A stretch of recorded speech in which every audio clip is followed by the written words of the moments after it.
아멘. 할렐루야. 먼저 예배하는 저와 여러분과 교회 속에 주연의 평강과 축복이 넘쳐나기를 주님의 이름으로 축원합니다. 오늘 시편 136편 1절에서 12절 말씀을 가지고 여호와께 감사하라라고 하는 제목의 말씀을 가지고 말씀을 전하겠습니다. 어느 부자가 말을 타고 숲을 가다가 길을 서로 이렇게 헤어지게 됐습니다.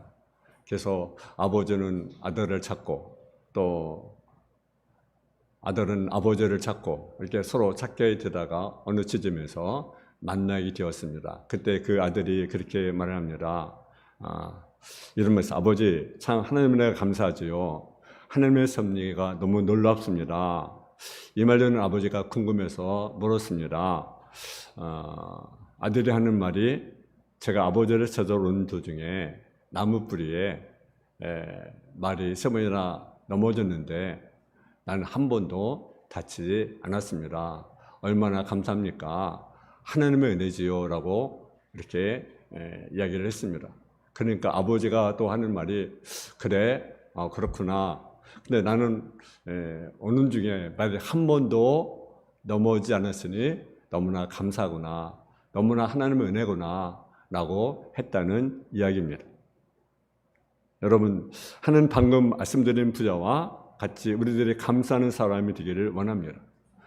우리가 감사하면서 하는 것은 하나님에게로 물론 감사해야 되지만 그것은 결국 누구를 위해서 감사하는 겁니까? 자신들에서 감사를 하게 되는 것입니다. 왜냐하면 우리가 하나님께 감사하는 사람이 되면 물론 하나님께는 영광이 되지만 그보다 먼저 감사할 때 우리 자신이 기쁘고 행복하고 보이게 되기 때문에 그렇습니다. 그래서 데가서 5장 18절에 보게 되면 뭐라고 말씀입니까? 범사에 감사하라. 이는 그리스도 안에서 너희를 향하신 하나님의 뜻이라고 말씀하고 있습니다. 우리가 살다 보면 쉬운 일만 있는 것이 아닙니다.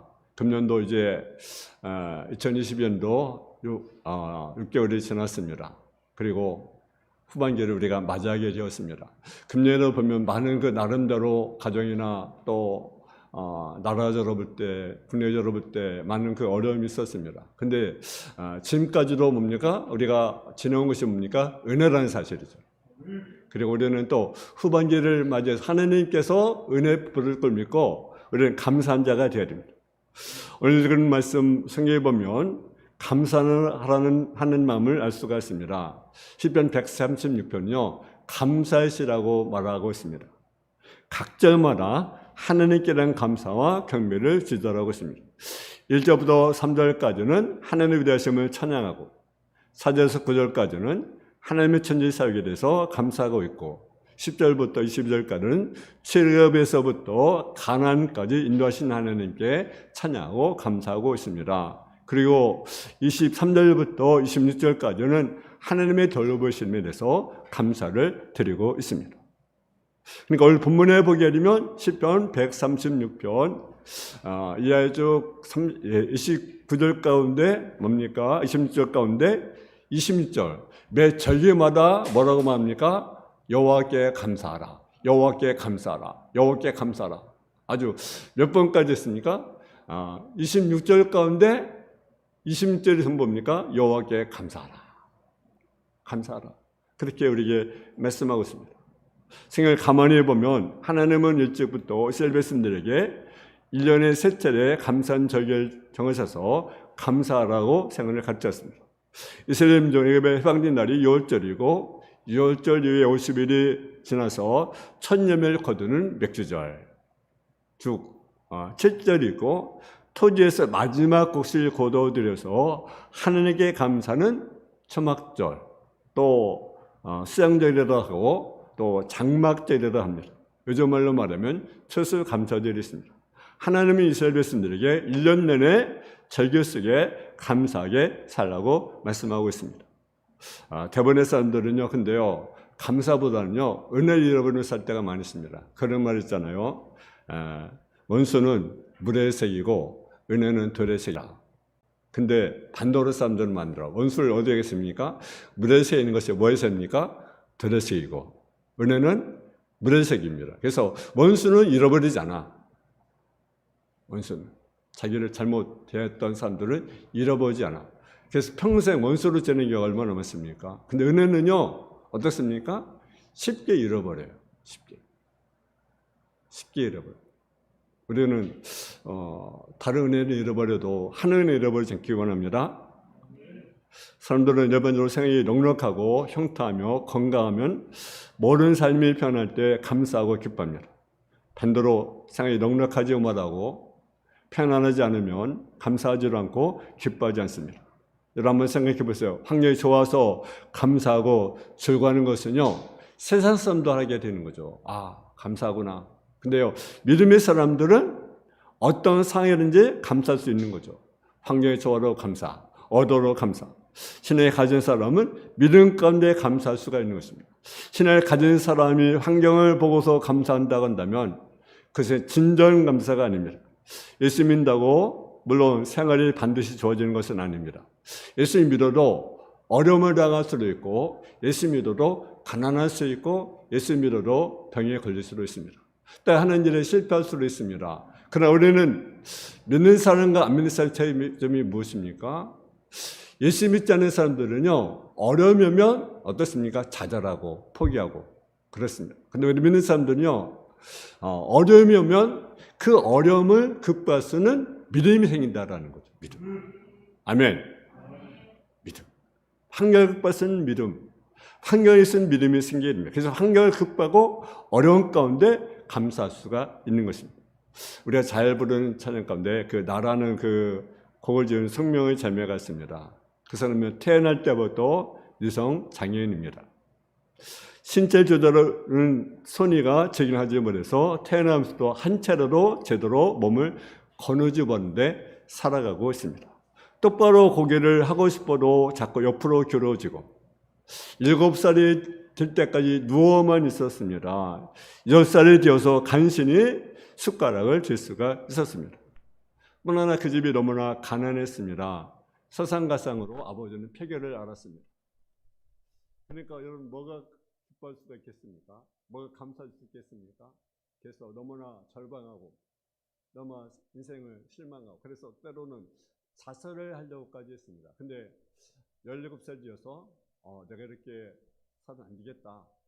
하나님이 정말 계신가? 하나님의 계시다면 내 이러는 고통을 주는가? 그래서 하나님을 한번 찾아보자. 하나님을 한번 만나보자. 그래서 17살부터 그 하나님께 매달 기도하기 시작을 합니다. 근데 그 기도한 가운데 그가 하나님을 만나게 됩니다. 그리고 그 새로운 인생을 살게 됩니다. 그리고 하나님께부터 내가 너를 버리지 않겠다는 그런 응답을 받게 됩니다. 그때부터 그는 인생을 새롭게 살아가는 거죠. 새롭게. 그 다음에 계속 기록 가운데 수많은 시를 쓰게 되고 정기교회를 다니면서 짙은 입으로 간증하게 되는 모습을 보게 됩니다. 제가 그분의 간증을 들었는데요. 정말 나 같으면 어떻게 저런 간증이 나올 수 있을까? 어떻게 저런 간증할 수 있을까?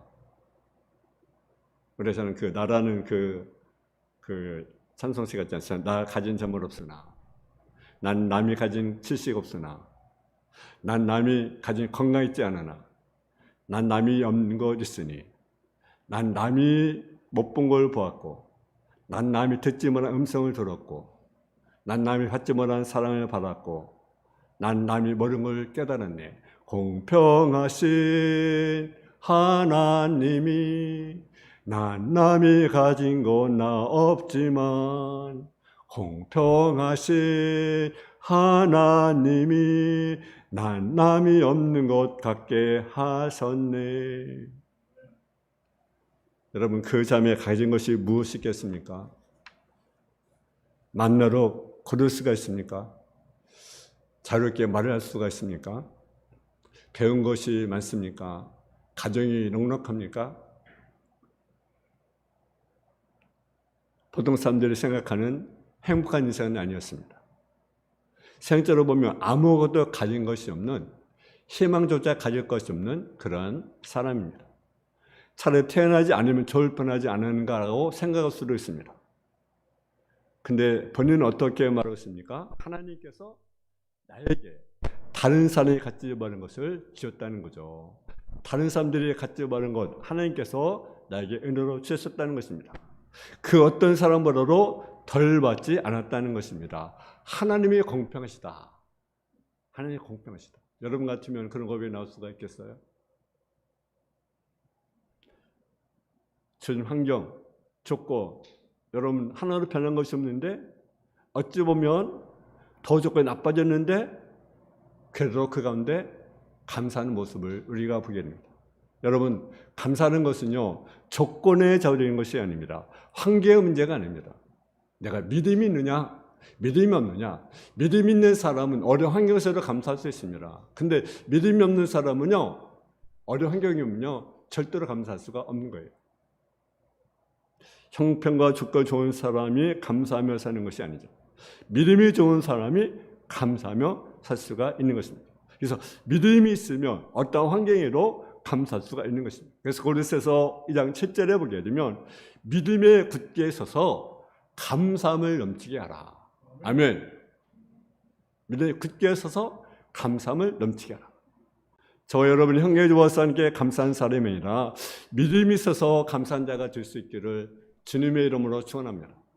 왜 우리는 감사해야 됩니까? 첫째로 여호와의 인자심과 선하심이 영원하기 때문에 그렇습니다. 오늘 본문 1절 말씀을 같이 한번 봉독하겠습니다.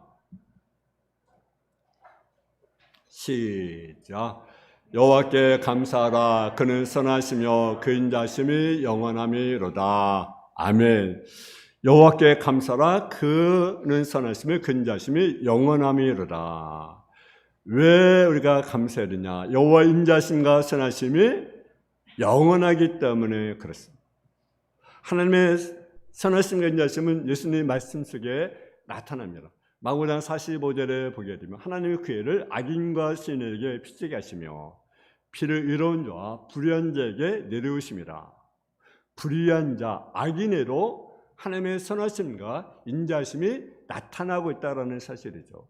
물론 저들은 하나님의 인자심을 깨닫지 못합니다.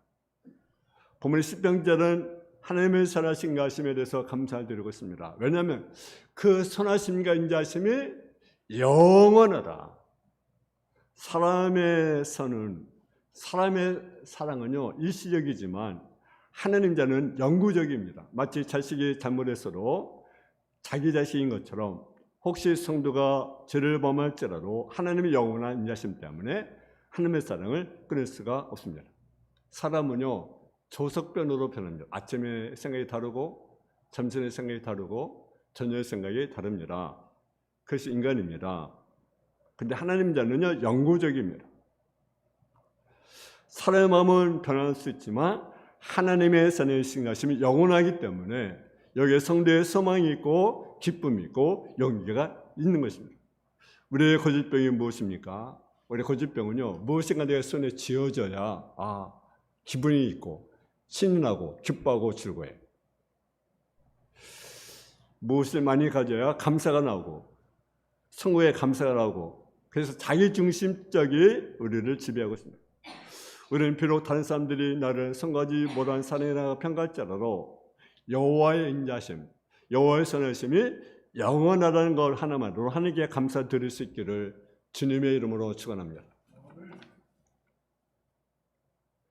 두 번째로 우리는 왜 감사합니까? 하나님 우리 기도를 들으시기 때문에 그렇습니다. 시편 107편 5절 6절에 보면 이에 그들이 근심제 여호와께 부르짖으매 그들이 고통에서 건지시고 또 바른 길로 인도하사 거주와 성읍에 이르게 하셨더라. 여러분 짧은 말씀 중에 보면 이스라엘 백성이 당하고 있는 참담 현실을 쉽게 찾아볼 수가 있습니다. 저들이 처한 현실을 암담합니다. 광야 길입니다. 힘든 길입니다. 고통의 길입니다. 근데 그들이 뭐였습니까? 하나님께 부르짖었을 때 어떻습니까? 응답하셨다는 사실이죠. 하나님 오늘도 어떤 분이십니까? 우리의 기도를 들으시는 분, 우리를 응답하신 분, 그분이 있음을 저희는 감사를 드릴 수 있어야 합니다. 삶날 가운데 때로는 어려움도 있습니다. 고통도 있습니다. 때로는 내 잘못을 인해서 고통일 수 있고 하나님의 뜻과 섭리 가운데 내리는 고통일 수 있습니다. 광야 길일 수도 있습니다. 그럴지라도 우리는 하나님께 어떤 상이든지 우리가 감사하는 저와 여러분 되어주기를 주님의 이름으로 축원합니다. 세 번째, 우리를 구속하셨기 때문이라는 거죠. 오늘 시편 136편 10절 15절에 보면 이스라엘 출애굽의 사건을 우리에게 말씀하고 있습니다. 하나님은 이스라엘 백성들에게 항상 조상적의 애굽에 종되었던 사실을 잊고 싶고 생각하기도 싫은 과거지만 하나님 그것을 기억하라고 말씀하고 있습니다.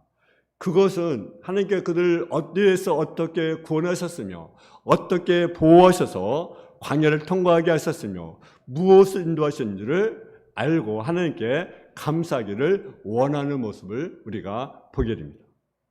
하나님 이스라엘 백성들을 구원하기 위해서요 어떤 일을 벌이셨습니까? 애굽에 있는 장자들 다 찢었습니다. 이스라엘을 저주에 구원하신 것입니다. 강한 손과 펼친발로 인도하여 내신 하나님이십니다.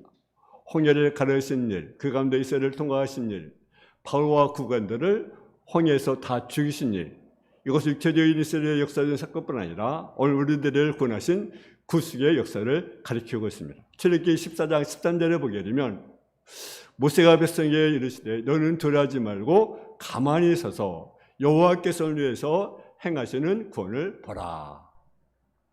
너희가 오늘 본 애굽 사람을 영원히 다시 보지 아니하리라 라고 말씀하고 있습니다. 하나님은 이스라엘의 구원을 하시는 역사인 것입니다. 여러분 이스라엘 백성들을 출애굽 사건은요 하나님의 은혜요 하나님의 섭리였다고 말씀하고 있습니다. 마찬가지로 우리를 죄에서 해방되고 마귀의 종들에서 자유를 받은 것, 사망의 권세를 이기시고 승리한 것이 전적인 하나님의 은혜가 아니겠습니까? 여러분 우리는 죽을 수밖에 없는 죄인이잖아요. 영원히 멸망할 수밖에 없는 죄인. 그래서 우리는 어디 갈 존재입니까? 지옥에 갈 수밖에 없는 존재인데 우리는 뭡니까? 은혜로 우리가 하나님의 자녀가 되었고 은혜로 내 구원을 받았고 우리는 은혜로 천국 백성이 되었습니다. 이것이 은혜가 아니겠습니까? 이것이 놀라운 축복이 아니겠습니까? 그 무엇보다도 나 같은 죄를 살리신 그 은혜, 그 감격, 우리는 그 감격 속에 살아야 하지 않겠어요? 근데 때로는 힘들고 어렵고 고통이 오고 아픔이 오고 고통이 오면 왜 이렇게 나에게 고통을 주는지, 왜 이렇게 나에게 아픔을 주는지, 때로는 하나님을 원망할 때가 있고 하나님께 불평할 때가 있고 감사 여러분 때 얼마나 많습니까? 우리는 어떤 상황이든지 주님이 나를 구원하신 그 은혜, 그 사랑, 나 같은 죄인을 살리신 그 놀라운 은혜, 그 은혜를 깨닫고는 감사를 드려요. 여러분 이스라엘 백성들이 홍해를 건넜어요. 죽음의 위기에서 홍해를 건넜잖아요. 지금 애국 군대가 쳐들어 앞에는 홍해가 막혀 있죠. 앞으로 나갈 수도 없고 뒤로 물러갈 수도 없고. 근데 하나님이 기적 가운데 그들을 구원했어요. 그러니까 창세기 15장 21절에 보면 아론의 미리암이 손에 석을 잡으며 모든 여인들도 그를 따라 나오고 석을 잡고 춤추니 미리암이 그들에게 화답하여 이르되 너희를 여호와를 찬송하라. 그는 높고 영화로우시며 말과 극한 절 바다에 던졌음이라 하였더라. 너무나 기뻐서 하나님을 높이고 하나님을 찬양하는 거예요. 근데 그들만 구원받았습니까? 우리는 지혜에서 구원을 받았습니다. 놀라운 은혜를 받았습니다. 그러므로 당연히 하나님께 감사와 찬양을 돌리는 저와 여러분 되어지기를 주님의 이름으로 축원합니다. 또 우리를 인도하셨기 때문에 우리는 감사를 드려야 합니다. 우리 한번 시편 136편 11절 12절을 같이 봉독을 드리겠습니다. 같이 봉독합니다. 11절에서 12절 말씀 시편 136편 11절과 12절 시작. 이스라엘 그들 중에 인도하여 내신 이에게 감사하라. 그 인자심이 영원함이로다. 강한 손과 펴신 팔로 인도하여 내신 이에게 감사하라. 그 인자심이 영원함이로다. 아멘. 이스라엘 백성들이 걸었던 길은 사막길입니다. 저는 그곳에서 방황하고 있습니다. 광야 사막길에서 안식을 누리지 못하고 고독한 길을 가야만 했습니다. 그곳은 숱한 어려움이 있고 고난이 있고 물과 음식이 고갈된 장소입니다. 그러나 그러한 장소에서 하나님께 부르짖을 때 하나님 자기를 의뢰하는 성도들에게 그들에게 거하게 될 땅으로 그냥 안전한 지름길로 인도하는 분이셨습니다. 우리 인생길도 마치 광야와 같습니다. 사막길과 같습니다. 때로는 목마른 우리를 조리게 할 수 있습니다. 배고픈 우리를 놀라게 할 수도 있습니다. 안식할 수 없는 여건수에서 피곤에 찌를 수도 있습니다. 이럴 때 우리는 하나님을 바라봄으로 우리는 하나님들을 발휘한다라는 거죠. 우리는 선한 길을 인도하시는 하나님의 축복을 발휘해야 됩니다. 여러분처럼 국가적 위기 속에 또 대기업이 어려움 당하고 또 정서기업이 어려움을 당하고 또 소상공인들 어려움을 당하고 우리나라 어려움을 당하고 있습니까? 세계 경제가 어려움에 처했습니다. 물가는 올라가고 금리는 올라가고 올라가는 것밖에 없잖아요. 물가도 올라가죠. 금리도 올라가죠. 대출 받을 때 이자를 갚으려면 정말 벅차죠. 올라가지 않는 것이 하나 있다고 하더라고요. 세금도 올라가는데 뭐만 올라갑니까? 월급만 안 올라간다고 그러더라고요. 어려운 상황 속에 있습니다. 근데 이럴 때 우리는 어떻게 됩니까? 우리는 누구를 바라야 됩니까? 하나님의 도움을 바라야 합니다. 이스라엘 백성이 광야길 하나님은 그들을 인도하셨습니다. 구름기를 불기로 그를 인도하셨습니다. 금요일엔 저들에게 만나의 매체를 먹이셨습니다. 하나님만이 지른 영혼을 만족해 할 수 있다는 사실이죠. 우리가 걷는 인생길이 그렇게 만만한 길이 아닙니다. 때로는 홍해를 만날 수 있고 난공불락의 에리고성을 만날 수 있고 권력과 같은 거대한 세력을 만날 수도 있습니다. 뜨거운 풀뿌리를 기다릴 수 있습니다. 우리가 가는 길이 사자굴에 들어간 길인 줄 모릅니다. 그러나 하나님은 자기 백성들을 어떤 길에서도 건지시고 구원의 사실을 우리가 믿을 수 있기를 바랍니다.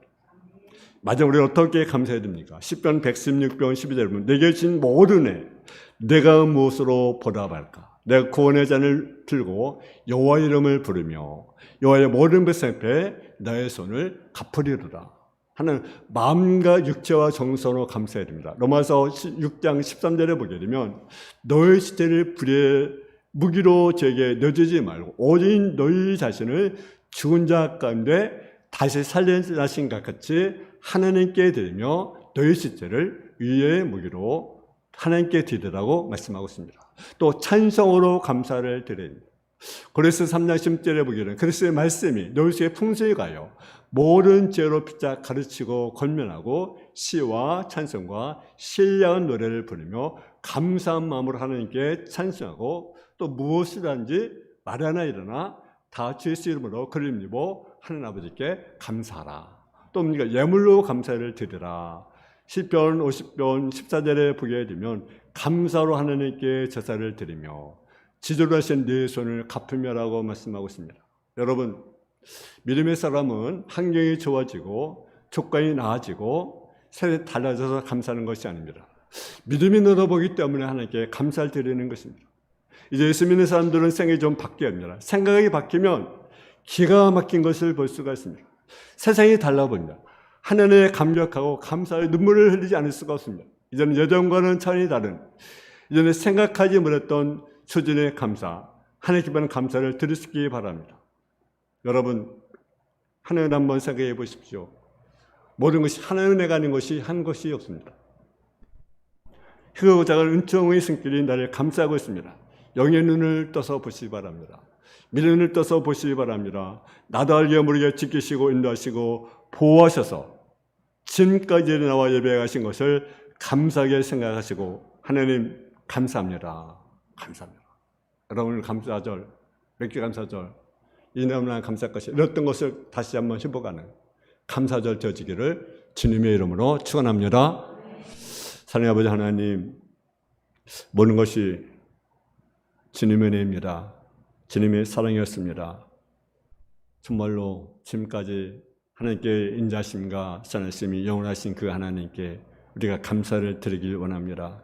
우리의 기도를 들으신 그 하나님께 우리는 감사를 드리는 성도의 삶의 모습이 되게 하여 주옵소서. 지금까지 인도하셨습니다. 앞으로도 하나님께서 우리를 인도해 주실 것을 믿고 우리가 감사를 드리게 하옵소서.